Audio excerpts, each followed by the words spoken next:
एक ओंकार सतनाम करता पुरख निर्भव निर्वैर अकाल मूर्त अजूनी सैभं गुर प्रसाद। अंग 110वां। माज महला तीजा घर पहला। महला तीजा मीन से गुरु अमरदास जी की रचना है। करम होवे सतगुरु मिलाए, सेवा सुरत सबद चित लाए। भाग्य में यदि हो तो सच्चे गुरु से मेल होता है और वह गुरु सेवा में सुरती लगाता है। अगर किसी का भाग्य अच्छा है तो उसे सच्चा गुरु प्राप्त होता है और उसी भाग्य के कारण ही वो गुरु सेवा में सुरती लगाता है और शब्द गुरु को चित्त में धारण करवाता है। शब्द गुरु को, गुरु के वचनों को, गुरु की मति को चित्त में धारण करवाता है।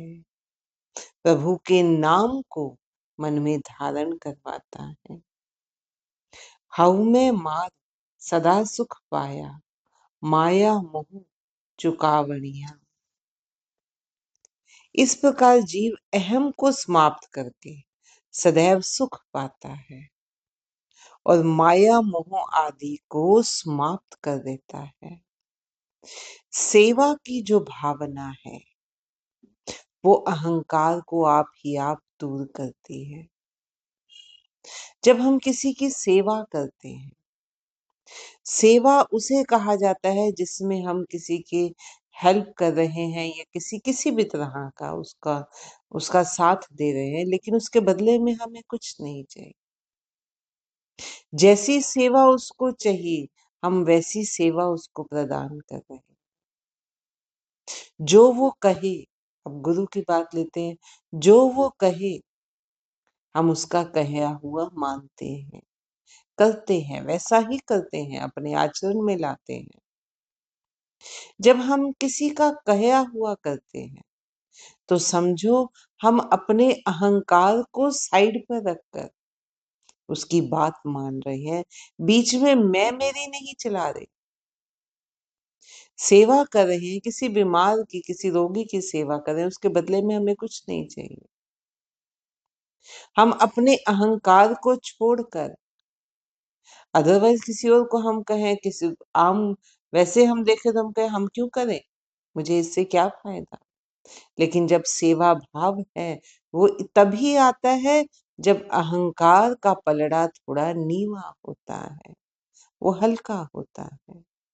अहंकार को एक तरफ रखकर सेवा की जाती है। तो जब भाग्य में होता है तो सच्चे गुरु से मेल होता है। वह गुरु सेवा में सुरती लगाता है। शब्द गुरु को चित्त में धारण करता है। इस प्रकार जीव अहम को समाप्त करके सदैव सुख पाता है। गुरु के शब्दों को, गुरु के वचनों को चित्त में बसाता है, जिससे अहंकार आप ही आप समाप्त होता चला जाता है और वो सदैव सुख पाता है और माया मोह आदि को समाप्त कर देता है। हम वारी ज्यों वारी सतगुरु के बलिहारणी। मैं अपने मन चित्त से सतगुरु पर बलिहारी जाता हूँ।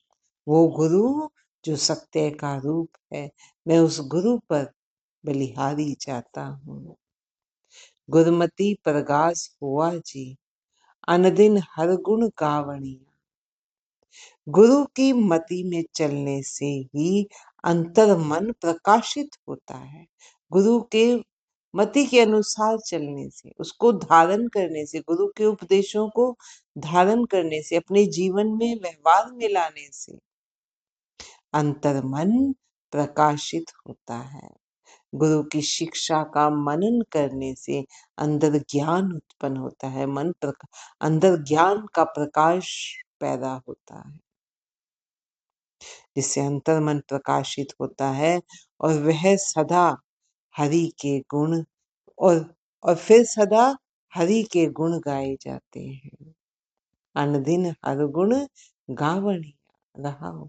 हर दिन फिर जब अंतर मन प्रकाशित हो गया, ज्ञान का प्रकाश हो गया, ये समझ आ गया कि कौन करने कराने वाला, जीवन का व्यवहार कैसे चल रहा है, सृष्टि की रचना, इसका कार्य, जो भी क्रिया हो रही है इसमें, ये किस तरह से हो रही है, किसके नियम पर, किसके हुक्म पर हो रही है। जब ये ज्ञान का प्रकाश हो जाता है तो सदा हरि के गुण गाए जाते हैं। रहाओ मन तन खोजे, सॉरी दोबारा पढ़ते हैं, तन मन खोजे ता नाउ पाए, धावत राखे ठाक रहा, गुर की वाणी अनदिन गावे, सहजे भगत करावणी। जब व्यक्ति तन और मन के विकारों को ध्यान पूर्वक देखता है, अभी तो हम मानते ही नहीं कि हमारे अंदर ये विकार है, जब हम इनको अहम को साइड पर रखकर अपने आप को देखते हैं, अपने मन में झांकते हैं, तो अवगुण दिखाई देते हैं। यह गुरु, जो सच्चा गुरु है, वो हमें दिखाता है कि देखो ये अवगुण है, अब इसको दूर कैसे करना है। जब व्यक्ति तन और मन के विकारों को ध्यान पूर्वक देखता है तो उसे प्रभु नाम की प्राप्ति हो जाती है। व्यक्ति फिर अब भाग दौड़ रहे मन को स्थिर करके रखे। जो मन चौबीसों घंटे भागता रहता है, दौड़ता रहता है, देखना चाहते हो तो आंखें बंद करके देखो एक बार कि मुझे प्रभु का नाम जपना है। एक या डेढ़ एक सेकंड निकलेगा बड़ी मुश्किल से, मन इधर उधर भागना शुरू कर देगा। कभी एक विचार आएगा, कभी दूसरा विचार आएगा, कभी किसी की ईर्ष्या, कभी किसी की प्रशंसा, पता नहीं ऐसी ऐसी जगह मन ले जाता है उस समय बैठकर कि आप सोच भी नहीं सकते। जो बात 10 साल पुरानी होगी ना, जिसको आप भूल भी चुके होगे, अगर आप ध्यान करने बैठे हो ना, परमात्मा मन जो है, मन उसको बहलाने के लिए, ध्यान भटकाने के लिए ऐसी ऐसी बातें भी सामने याद करवा देता है। तो जब प्रभु नाम की प्राप्ति होती है तो व्यक्ति भाग दौड़ रहे मन को स्थिर करके रखे और गुरु की वाणी का नित्य गायन करे, नित्य ही गायन करे, बार बार स्मरण करके, मनन करके, चिंतन करे उसका, तो वह भक्ति में सहज भाव में ही लीन हो जाता है। फिर किसी हट तप की जरूरत नहीं पड़ती, फिर वो सहजता से ही, जहां मन अब पहले इधर उधर भाग दौड़ रहा था, अब वही मन स्थिर होकर, अब आंख बंद करके बैठो तो भागता दौड़ता नहीं, अंदर शांति ही शांत, कोई सोच नहीं। और उस अवस्था में फिर प्रभु की वाणी का गान किया जाता है। ऐसे में फिर सहज भाव में ही व्यक्ति भक्ति में लीन हो जाता है। अब मन का भटकाव तो रहा नहीं, अब जो भी वाणी सुनी जाएगी, जो भी नाम जपा जाएगा, वो अंतर मन से जपा जाएगा। अपने आप प्रेम पैदा होता है, अपने आप फिर भाव आते हैं, प्रेमामयी भक्ति पैदा होती है सहजता से। उसके लिए किसी हट की जरूरत नहीं होती है। फिर अवस्था ऐसी आती है कि आप कदम कोई भी कर रहे हो, मन उस प्रभु की भक्ति में ही लीन है, सहज भाव से वो प्रभु में लीन हो जाता है। इस काया अंदर वस्त असंखा, गुरमुख साच मिलेता वेखा।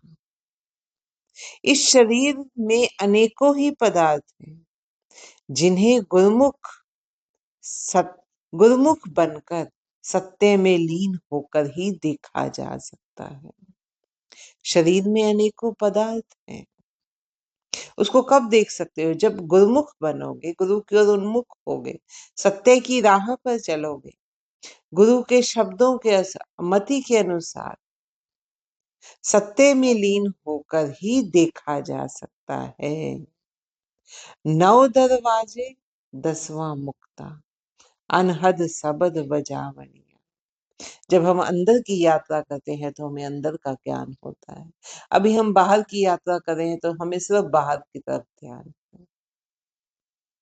जब व्यक्ति शरीर के 9 द्वारों की वासनाओं से ऊपर उठकर, दोबारा पढ़ते हैं, जब व्यक्ति शरीर के 9 द्वारों की वासनाओं से ऊपर उठकर 10वें द्वार अर्थात मनन के क्षेत्र में पहुंच जाता है तो वो मुक्त हो जाता है और उसके अंतर मन में शब्द गूंज उठता है। शरीर के 9 दरवाजे कौन कौन से हैं? 9 ओपनिंग शरीर की, 2 आंखें, 2 नाक, नाक की नासिकाएं, 2 कान, 1 मुंह और दो हमारे कह लो कि मलमूत्र त्यागने की। कितने हो गए? 9 हो गए ना। जो 9 ओपनिंग है जिससे बाहर का कांटेक्ट अंदर से हो रहा है। हर हर जो हमारे हम कहें फिर ज्ञान इंद्री है, ये वासनाओं से जुड़ी हुई। आंखें अच्छा भी देखती हैं, आंखें बुरा भी देखती हैं। अब हमारे ऊपर है कि हमें क्या देखना अच्छा लग रहा है। कान बुरा भी सुनते हैं, कान अच्छा भी सुनते हैं। अभी हमारे ऊपर है कि हमें क्या सुख दे रहा है, हमें भजन सुख दे रहे हैं या हमें किसी की चुगली, किसी की निंदा सुख दे रही है। ऐसे ही 9 के 9 जो दरवाजे हैं ये वासनाओं में भी लिप्त हैं। लेकिन जब व्यक्ति शरीर के 9 द्वारों की वासनाओं से ऊपर उठकर, इनकी वासनाओं से ऊपर उठ गए, अब आंखें गलत नहीं देखती, अब प्रभु का दरबार खोजती है, हर जीव में उस प्रभु का अंश देखती है। अब विकार नहीं देखती संसार में, अब प्रभु की रचना देखते हैं, उसके करिश्मा देखती है। अब दूर से भी संगीत बज रहा है और एक भजन, वैसे कोई गाना बज रहा है और एक तरफ भजन बज रहा है। अब कान दूर से ही आती हुई धीमी सी आवाज में भी उस तरफ सुनेंगे, उस तरफ ध्यान देंगे जिस तरफ से भजन की आवाज आ रही है। जबकि पहला उलट था, इसे चुगली, निंदा, ईर्ष्या, द्वेष की बातें करना पसंद, सुनना पसंद था, उनका मनन करता था, भजन कीर्तन का मनन नहीं होता था। जब वासनाएं रुक गई, ऐसे ही जीभ का स्वाद ले लो किसी भी दरवाजे का, इस किसी भी जो हमारा बाहर से कांटेक्ट की ज्ञान इंद्रियां है, हर एक इंद्री फिलहाल हमारी वासना से लिप्त है। लेकिन जब प्रभु नाम बस जाता है, जब व्यक्ति शरीर के 9 द्वारों की वासनाओं से ऊपर उठकर 10वां द्वार कौन सा है? 10वां द्वार वो है जहां मनन की अवस्था है, जहां हम गुरु के वचनों को सुन रहे हैं, गुरु की वाणी का मनन कर रहे हैं, प्रभु नाम का मनन कर रहे हैं, प्रभु के गुणों का मनन कर रहे हैं। वो मनन अवस्था में, मनन के क्षेत्र में पहुंच जाता है।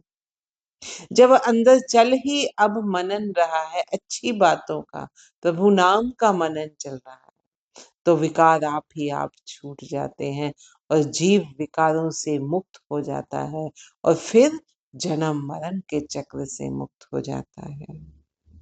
उसके अंतर मन में शब्द गूंज उठता है, प्रभु नाम गूंज उठता है। सच्चा साहिब सच्ची नाई, गुर प्रसादी मन वसाई। उस सच्चे साहिब का बड़प्पन भी सच्चा है। वो खुद भी सच्चा है, उसका बड़प्पन भी सच्चा है। गुरु की कृपा से उसे मन में बसाया जाता है। अनदिन सदा रहे रंगदाता, दर सच्चे सोझी पावनी। कृपा प्राप्त व्यक्ति सदैव प्रभु के रंग में रंगा रहता है और उसे ही प्रभु के द्वार की समझ प्राप्त होती है। अनदिन सदा रहे रंगराता, दर सच्चे सोझी पावनी। उसे प्रभु के सच्चे द्वार की समझ प्राप्त होती है। पाप पुण्य की सार न जाने, दूजे लागी भरम भुलानी। जिस व्यक्ति को अच्छे बुरे की पहचान नहीं है, जो द्वैत भाव में पड़ा हुआ भ्रम में ही भटकता फिरता है, जिसे अच्छे बुरे की पहचान नहीं, जिसको ये नहीं समझ आ रहा कि नाशवान क्या कौन है और सच्चा साथी कौन है, जिसको ये नहीं समझ में आ रही करने कराने वाला कौन है, जो द्वैत भाव में ही ईर्षा द्वेष दूसरी बातों में लगा हुआ, परमात्मा के अध्यात्म के अलावा दूसरे भावों में जो संसारिक भावों में जो पड़ा हुआ है, वो भ्रम में ही भटकता फिरता है। वो कर्ता कारण आप ही आप खुद को मानता है, ईर्षा करता है, द्वेष करता है, शोषण करता है, कामनाओं में फंसा हुआ है, मोहों के जंजाल में फंसा हुआ है, वो भ्रम में ही भटकता फिरता है। अज्ञानी अंधा मग न जाने, फिर आवण जावण। उस अज्ञानी अंधे व्यक्ति को सही जीवन मार्ग का पता नहीं चलता कि सही जीवन का मार्ग क्या है, हमारे जीवन का उद्देश्य क्या है। वह आवागमन में ही पड़ा रहता है, इसी मोह में ही, इसी मोह के परपंच में ही फंसा हुआ वो बार बार जन्म लेता है और बार बार मृत्यु को प्राप्त होता है। वो इसी आवागमन में, आने और जाने में ही लगा रहता है, इस संसार के आवागमन में पड़ा रहता है। गुर से वाते सदा सुख पाया, हाउ में मेरा ठाक रहा है। गुरु सेवा से सदा सुख प्राप्त होता है एवं अहंकार और ममता का प्रभाव रुक जाता है जब हम गुरु की सेवा करते हैं। सबसे बड़ा, सबसे जो हमारा विकार, सबसे हमारा दुश्मन है अहंकार, वो घटता चला जाता है। जब अहंकार, मैं और मेरे की भावना जो है, हाउ मैं, मेरा मेरा मेरा, जब ये भावना खत्म होती जाती है तो अपने आप और विकार भी छूटते चले जाते हैं। गुरु सेवा से सदा सुख प्राप्त होता है एवं अहंकार और ममता का प्रभाव रुक जाता है। गुर साखी मिटिया अंधियारा, बजर कपाट खुलावनिया। गुरु की शिक्षा के द्वारा व्यक्ति के अंतर मन का अंधकार मिट जाता है। जो अज्ञान का अंधकार हुआ है अंदर, वो मिट जाता है और अज्ञान के दुर्भेद किवाड़ खुल जाते हैं। दुर्भेद हैं वो, क्यों? क्योंकि उनकी रक्षा करने वाले कितने ही विकार हैं, उस अंधकार की रक्षा करने वाले। मन विकारों से लिप्त है। मन, आप बार बार आप सोचो भी सही ना कि मुझे इस राह पे चलना है, 10 बहाने खड़े कर देगा आपके आगे। नहीं यार, चल के देख, कोई कहे आपको चलो मूवी देखने चलते हैं, आपने सोच रखा है सत्संग पे जाएंगे, अंदर दो विचार चलेंगे, या सत्संग पे जाना चाहिए। मन देखो कितने बहाने बनाएगा, सत्संग पे तो कल चले जाएंगे, कोई बात नहीं यार, आज प्रोग्राम बनाया है, देख कितनी अच्छी मूवी है, कि 100 बहाने। ये एक एग्जाम्पल है। हर विकार ऐसे ही मन को भ्रमित करने वाला है। इसीलिए ये जो अंधकार के किवाड़ है, ये दुर्भेद है, इन दरवाजों को खोलना बड़ा मुश्किल है। लेकिन जब ये खुल जाए, ज्ञान का प्रकाश हो जाए, फिर अपने आप ये अंधकार में छूटता चला जाता है। देखा है ना, एक एक अंधेरे कमरे में एक दीपक रख दिया, बाहर बाहर कोई दीपक रख दिया, अगर उसमें एक छोटा सा भी छेद है ना, उस छेद से भी प्रकाश आता हुआ अंदर दिखाई देने लग जाता है। ऐसे ही जब ज्ञान का प्रकाश, प्रभु नाम के जाप से ही जब वो प्रकाश होने लगता है, धीरे धीरे वो प्रकाश सारे अंधकार को मिटा देता है, सभी विकारों को दूर कर देता है। तो फिर अज्ञान के दुर्भेद किवाड़ खुल जाते हैं। हाउ में मार मन बसाया, गुर चरनी सदा चित लाया। जिसने अहंकार को मारकर उस प्रभु को मन में बसा लिया और गुरु के चरणों में सदैव मन को लगाए रखा है, गुरु कृपाते मन तन निर्मल, निर्मल नाम ध्यावनी। गुरु की कृपा से उसका तन मन निर्मल हो जाता है और वह निर्मल नाम का ही सुमिरन करता रहता है। जीवन मरना सब तुध है ताई, जिस बख्शे तिस दे वडिया। जीना मरना हे प्रभु सब तेरे बस में है, जिस पर तू कृपा करता है उसे ही तू बड़प्पन प्रदान करता है। नानक नाम ध्याए सदा तू, जम्मन मरण सवारनिया। हे नानक, तू सदा प्रभु नाम की आराधना कर, क्योंकि नाम ही जीवन से लेकर मौत तक व्यक्ति को संवारने वाला है। जीना मरना हे प्रभु तेरे बस में है, जिसे जीवन देना भी तेरे बस में है, जीवन लेना भी तेरे बस में है। जिस पर तू कृपा करता है उसे ही तू फिर नाम देकर, ज्ञान देकर, गुरु देकर उसका बड़प्पन बढ़ा देता है, उसे बड़प्पन प्रदान करता है। हे नानक, तू सदा प्रभु नाम की आराधना कर, बार बार मन से भी तन से भी प्रभु नाम की आराधना कर, क्योंकि नाम ही जीवन से लेकर मौत तक, जन्म से लेकर मौत तक व्यक्ति को संवारने वाला है, व्यक्ति को विकारों से बचा कर रखने वाला है। नानक नाम ध्याए सदा तू, जम्मन मरण सवारणिया।